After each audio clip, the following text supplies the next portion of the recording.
Protecting those who serve military readiness in the time of COVID-19.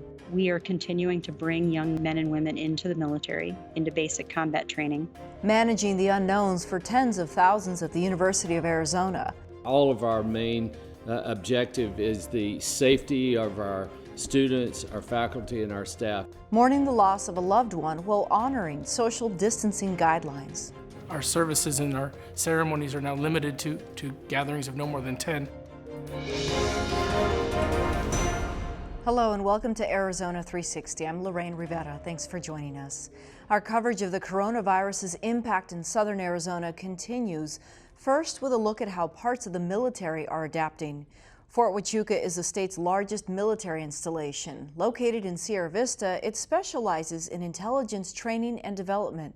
At the start of April, the Post reported its first case of COVID-19, someone who works there but lives off-site. But well before then, Fort Huachuca had begun planning for the pandemic. We discussed its approach with Post Commander Major General Laura Potter. So early on, we started with some minimal measures like increasing our numbers of teleworking, decreasing some of our on-base services. And then as conditions changed in the state and in the county, we increased all of those measures as well. So right now, we're probably at the highest level of mitigation measures we've been at since the COVID epidemic began. And I think probably the ones that are most noticeable if you were to come onto Fort Huachuca and walk around are the wearing of the cloth face coverings, which we're doing in all areas where we don't think we can reasonably expect to keep that 6 feet of social distancing. So think of our commissary and our exchange. And then we're maximizing social distancing practices across all of our mission areas. One thing I will point out that comes up quite often is we still have a mission to train our advanced individual training soldiers. So as much as I have military and civilian workers teleworking in various tenant units, in that particular mission area, we do have to continue to care for them. We have drill sergeants leading them. We have instructors training them. And so those folks have to be at work. So we have to try to apply those mitigation measures as best we can. Potter says the Post reduced the size of formations and limited class sizes to no more than 16 soldiers at a time. Physical fitness also happens in smaller groups, and all meals are served to go. You also have soldiers who oftentimes need to leave post or who have loved ones who are coming for a visit. What's been the policy there? So right now, our local leave policy is 60 miles from Fort Huachuca. We do have a process for soldiers to submit exceptions to policy if they have some urgent need to go beyond that area. But what I try to remind everybody is that measure is really intended to get us through this period of time and keep us as safe as we can possibly be inside what we call this bubble here in Cochise County and on Fort Huachuca in particular. If someone on post suspects they may have COVID-19, can they be tested there? They absolutely can. Up until really just a few days ago, what we were relying on was having our medical treatment facility or the off-base medical providers do a test, and that test was being sent to a laboratory in Phoenix. And we are very appreciative of the turnaround time. We were getting results back from that laboratory within 1 to 2 days. So in some cases, depending on the circumstances, we'll continue to use that avenue. In other cases where we need a quicker turnaround time on the test results, the military has provided us testing kits, and our medical treatment facility has trained on how to use those, and they've calibrated all the equipment. So we do have tests now on base that we can use that afford us a quicker turnaround time. One of the reoccurring questions out of your town halls is Fort Huachuca in any danger of closing? What's the likeliness of that? So it would be really hard and impractical to completely close Fort Huachuca. First of all, the Fort Huachuca Cochise County relationship is kind of one family, one community, one team. So it would be very hard to completely close Fort Huachuca. We have taken measures to limit access. So for example, we made a decision a few weeks ago that if you have no affiliation with the base, that type of person, we would not allow access at this time. But certainly anyone who is within the local leave area, or even if they're outside and it's their primary residence and they need to come to work, but anyone within the local leave area, anyone who already has an installation access badge is still coming on to the base. Essentially, what I'm hearing you say is that what takes place at Fort Huachuca, regardless of this pandemic, must continue in order for the military to continue to be ready. Is that accurate? That is very accurate. We have all sorts of tenant organizations on the base, and they all get guidance from their various higher headquarters. Some of our tenant organizations are able to take a pause on some of their operations, but we have other organizations on the base that have a global mission, a 24-hour day, 7-day a week mission.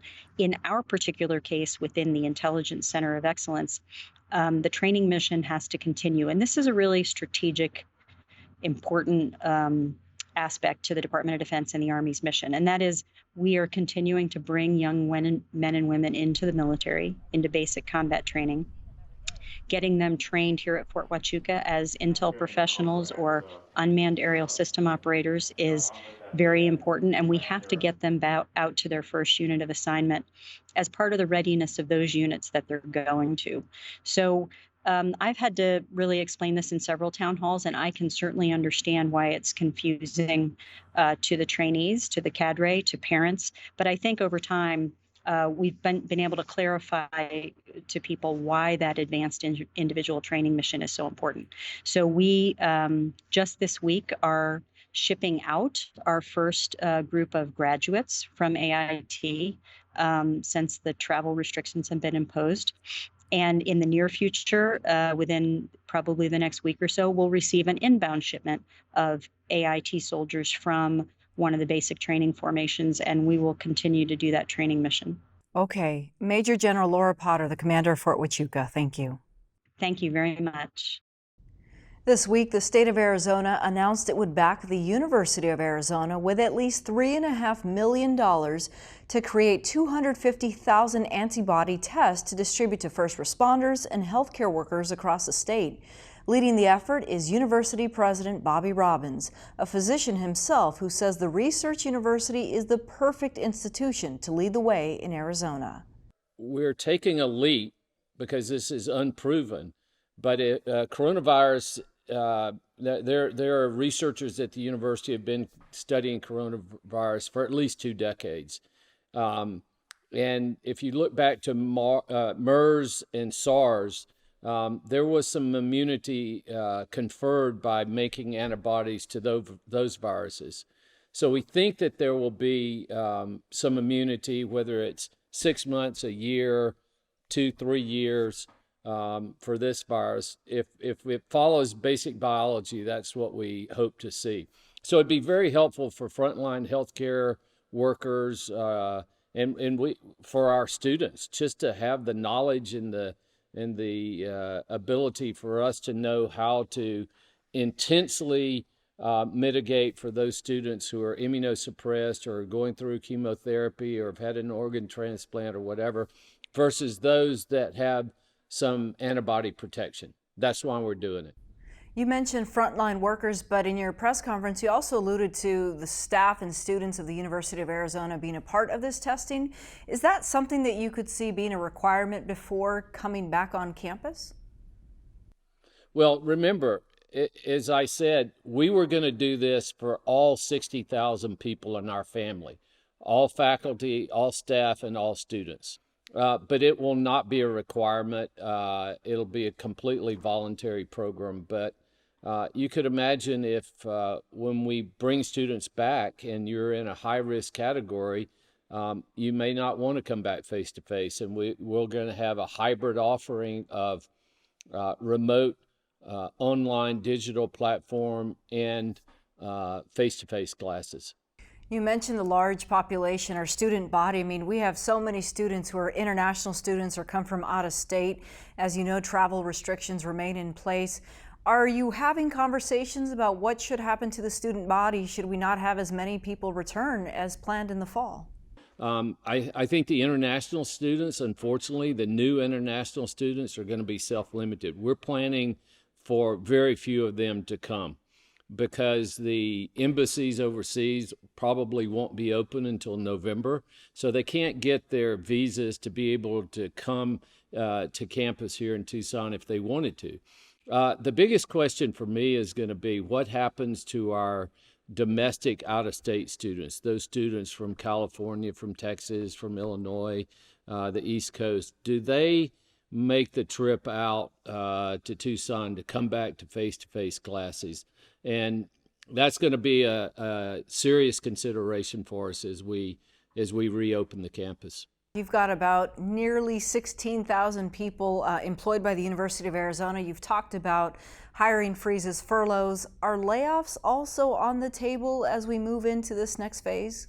Clearly, we're going to have to do some sort of furlough program. We haven't. It'll probably be tiered. The people that make the most money will take the most days off. But we haven't finalized that yet. But like I said, I hope to announce that soon. Any furlough program has to be approved by the Arizona Board of Regents.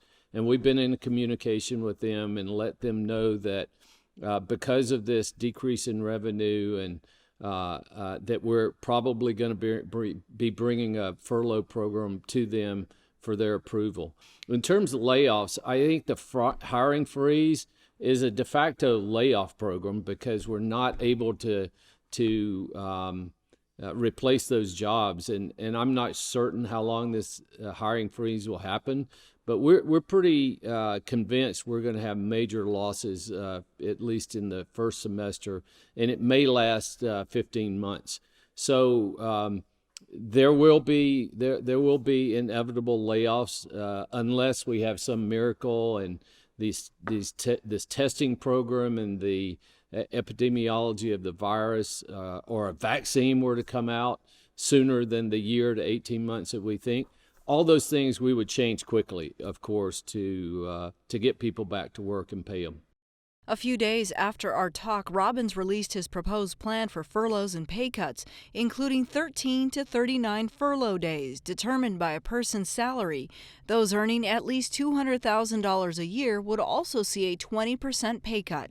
What's the plan for the fall of 2020? Currently, as we sit here April 15th, my plan would be for us to be open face-to-face in the fall for our students, faculty, and staff to return. We'll have to obviously have a hybrid approach because as I said before, for some students, for some faculty members, for some staff, they're just not going to feel comfortable coming back in a face-to-face environment until there is a vaccine. So we're cautiously optimistic that we can go toward that and opening the campus.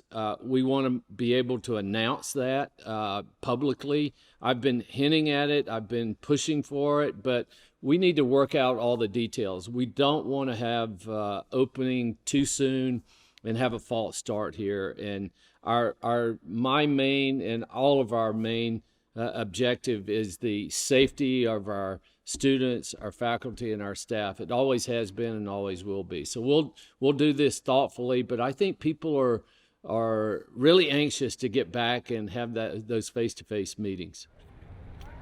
For college seniors, this time of year is typically packed with activities and events leading up to their commencement, but COVID-19 put an end to celebrations, leaving some in the class of 2020 with a sense of loss. Communications and marketing major Kylie Saulyards was a campus tour guide. So I've given tours for the past 4 years of my college experience, so I actually never got to give my final tour. That's been really upsetting for me individually because I just love sharing my experience with prospective students on campus. She's also in a sorority, which holds an annual Senior Week tradition. Not being able to share with freshmen in particular why I chose to stay, why these girls are so important to me, and why getting involved in an organization that's bigger than yourself, including our sorority, is so important, has been really, really sad. Entrepreneur and marketing major Raina Helfgott-Waters says she still hasn't really processed missing final year milestones, including graduation itself. The light at the end of the tunnel has kind of always been commencement. Just knowing that I won't be able to get to celebrate with my friends that have become my family, essentially, it's really sad, and it's really a tough pill to swallow. Reina also worries how COVID-19 will impact her prospects after graduation. I'm a little concerned just because the industry that I've been working in and that I had my internship in requires a lot of human contact, and a lot of it is centered around events. So just depending on how quickly the pandemic dies down depends on if I'll have to change my career path and change my goals and aspirations. Adam Meyer says one of his biggest concerns is money. A lot of my income that I survive off of comes from this last push of doing senior portraits for people and, having the opportunity to be out on campus to take these pictures. But with the campus closing and everything else going on in the world, a lot of people have been texting me and either, pulling out, or they have to reschedule to way later. Am I going to be able to make enough money to survive? Business major and diver Casey Ponton says canceled commencements hit twice as hard for his family. My brother's the same year as I am in college, and he's graduating from University of Texas, San Antonio. So now my mom didn't get to see either of her children walk across the stage. Despite his disappointment, he can also see the bigger picture. So I think when I look back 20 years from now, these are the things I'm going to remember. I'm going to remember, making that sacrifice of not being able to graduate, but instead supplementing it with trying to help other people. All of this stuff was happening to keep people safe. The university is planning a live stream experience for graduates and their guests on May 15th, and it hopes to throw an in-person ceremony this fall during homecoming weekend at the end of October. COVID-19 has drastically changed another of life's major events, funerals. In the weeks following stay-at-home orders and social distancing, calls to limit events to 10 people changed how families honor the death of a loved one. Tony Paniagua has more with how families in funeral homes are coping. People have been gathering in churches, synagogues, and other houses of worship for centuries. From early childhood celebrations to marriages and funerals, the time-honored traditions in these settings are a vital part of civilization. Rituals have been a part of human existence since time immemorial. And what it is a way that we mark time. It's also how we remember. It's based on repetition. It's based on very actionable things we do. Think weddings, birthday parties, graduations, funerals, all the big passages of life. And there's also the everydayness of rituals. But with the onset of the coronavirus pandemic, residents have had to rethink these rituals. Large gatherings are not recommended or are even prohibited in some places, so memorial services and similar ceremonies will have to be reconsidered. Most immigrants come to this country with food in their minds. Maribel Alvarez is an associate dean in the College of Social and Behavioral Sciences at the University of Arizona. She's also a faculty member in the School of Anthropology. I think what the COVID-19 is bringing us is an entire rewiring of basic human behavior about interacting with one another. A lot of us don't have a roadmap anymore about how to go about the rituals of everyday life, the new ceremonies in this new reality. Like funeral homes everywhere, Brinks Broadway Chapel on Tucson's east side has had to adapt to the new circumstances. I think for all of us, this is a unique time. It does present some unique challenges, and given what we're used to doing and what we've been doing for so many years and in such a given way. Joseph Stone has been at the company since 2001. He says social distancing recommendations and other coronavirus-related measures are a new challenge, but they also present opportunities to rethink how things have been done in the past. Brinks already streamed services to reach friends or relatives in distant places, but the families of the deceased can also make other arrangements online or by phone. Stone says it's about balancing safety and convenience with compassion, but some hard choices are inevitable. Quite often is the case if you see the size of our chapel that we're able to accommodate, well over 100 people, but our services and our ceremonies are now limited to gatherings of no more than 10, which affords family a bit of a challenge in deciding whether they want to forego that ceremony now or to have a simple ceremony now and perhaps celebrate their loved one's life at a larger capacity later on. And it's hard to say, we know what mom would have wanted. She would have wanted the visitation and then the family and friends and all of the grandchildren and everyone to be here at that moment. It does tug at your heartstrings a bit. It does make you think, okay, let's see how we can get as close as possible as we can to that. It's adapting, and it's also remembering that the most important things endure much more than the actual activities we do. You can have a celebration of a life without a birthday cake. You can have a celebration of a birth through your iPhone in a way that is different from the proximity we're used to. Actually, as anthropologists and folklorists, I'm sort of intrigued by it, and also a little bit excited about see how it all evolves in a new way. It's almost like we are all of a sudden strangers in our own land. All of us are in this together. It's where I get the information that I need for myself and my family and my staff. Many of these current challenges and responses were recently exemplified with the death of Pima County Supervisor Richard Elias last month. A typical funeral service was not immediately possible since it may have attracted hundreds of people. Since then, many residents have taken to Facebook and other types of social media to express their condolences and write about Elias and his impact on their lives. Elias's widow Emily and daughter Luz provided this statement to Arizona Public Media this week. Quote, "We only can look forward to a time after this crisis is over to celebrate Richard's remarkable life in a way that it deserves. In the meantime, please stay home and stay safe. Richard wouldn't want it any other way." The pandemic's disruption of significant events and everyday life is undeniable, but its effect on certain populations can be more severe, depending on these groups' socioeconomic status or their access to essential services. We recently sat down with University of Arizona anthropologist Megan Carney to discuss how the community can come together to support one another. We know we're social beings, and we know that our survival depends on the survival and thriving of others. So in that regard, we are only as safe and healthy as the most vulnerable in our society.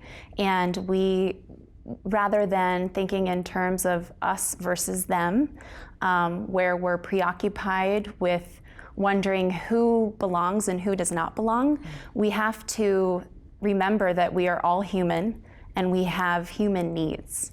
You mentioned the vulnerable population. Here in Arizona, we are a border community.